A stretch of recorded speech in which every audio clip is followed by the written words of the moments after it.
problem 211. In this problem, we have two particles.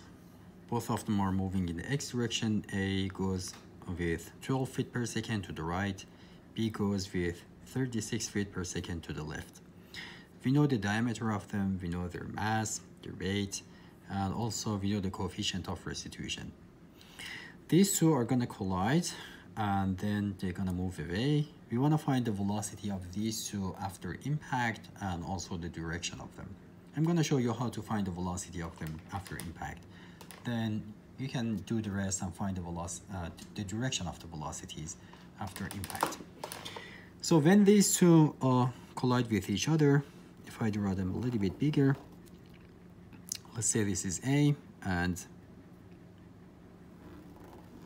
this is B. Based on the information that we have from the problem, they're gonna collide like this. So we are gonna have normal direction and tangential direction in these two directions. This is tangential and this is normal. Velocity of the first one is 12 feet per second in this direction before impact. This is VA. And velocity of this one before impact is 36 foot per second. And they're gonna move away after the impact, and we wanna find the velocities, right? So if this angle, if we call it theta,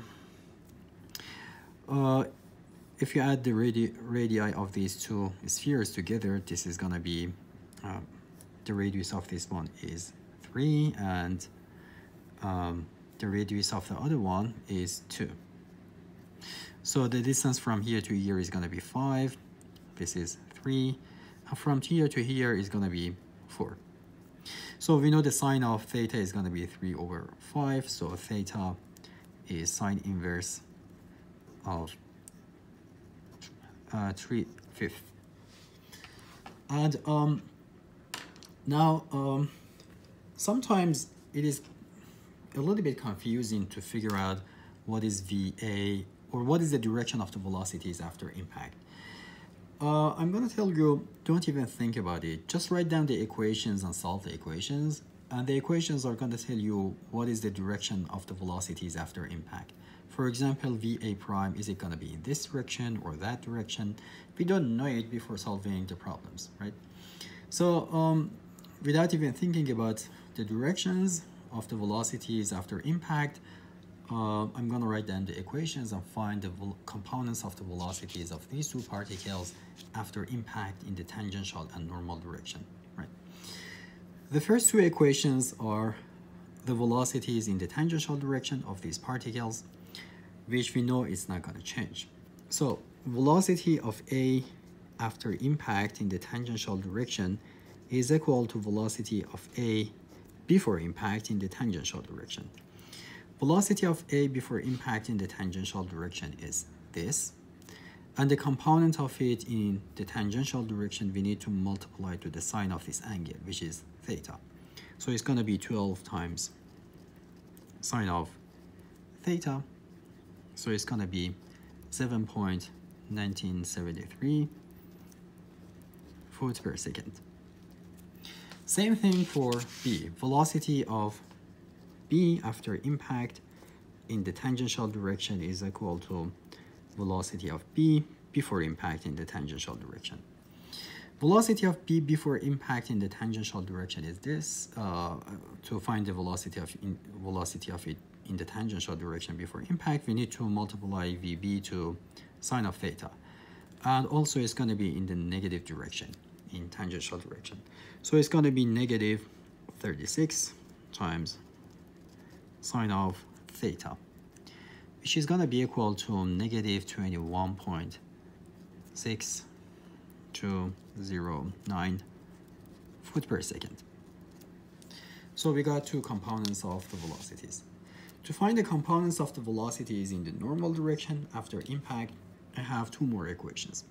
Conservation of linear momentum in the normal direction. The equation was this: mass of A times velocity of A after impact in the normal direction plus mass of B times velocity of it after impact in the normal direction is equal to mass of each one times the velocity of it before impact in the normal direction. And the second equation comes from coefficient of restitution.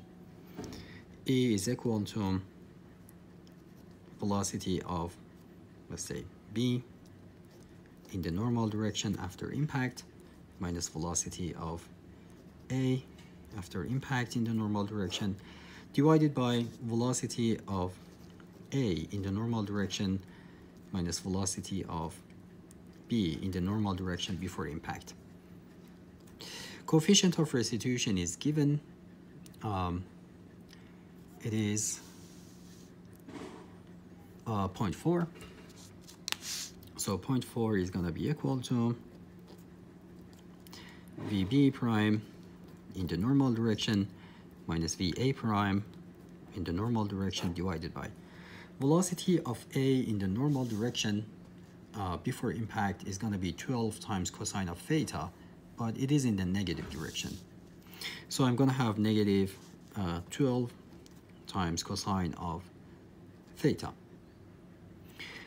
minus velocity of B in the normal direction before impact. So it's going to be 36 times cosine of theta, and it is in the positive direction. So minus 36 times cosine of theta. And we know what is theta. Cosine of theta is going to be equal to 4 divided by 5. So we have two unknowns here, VB prime and VA prime in the normal direction in both of these equations. So we can easily solve this system of linear equations to find VA prime in the normal direction and VB prime in the normal direction, which are going to be equal to negative 1.4905 foot per second and negative 16.8314 foot per second. So see, without imagining what are going to be the direction of velocities after impact, we can just solve the equations. Now after solving the equation, now I know velocity of A in the normal direction is going to be negative after impact, so it's going to move in this direction, something like this, right? Velocity of B in the normal direction after impact is going to be negative, so it means it's going to move in a direction like this, right? So you don't really need to imagine what's gonna happen during the impact or after it.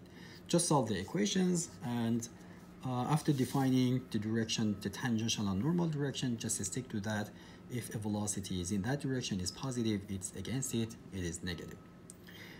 Another point is choosing the direction, the positive direction for tangential and normal directions. It's arbitrary. It's up to you. You can choose the other direction as a positive direction for tangential. Same thing for the normal. You can choose the other direction for the normal direction as a positive direction, okay?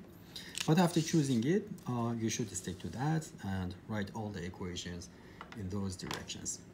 After finding these, the components of the velocities, now we can use them to find the actual direction of it with respect to the x-axis, which is asked in this problem.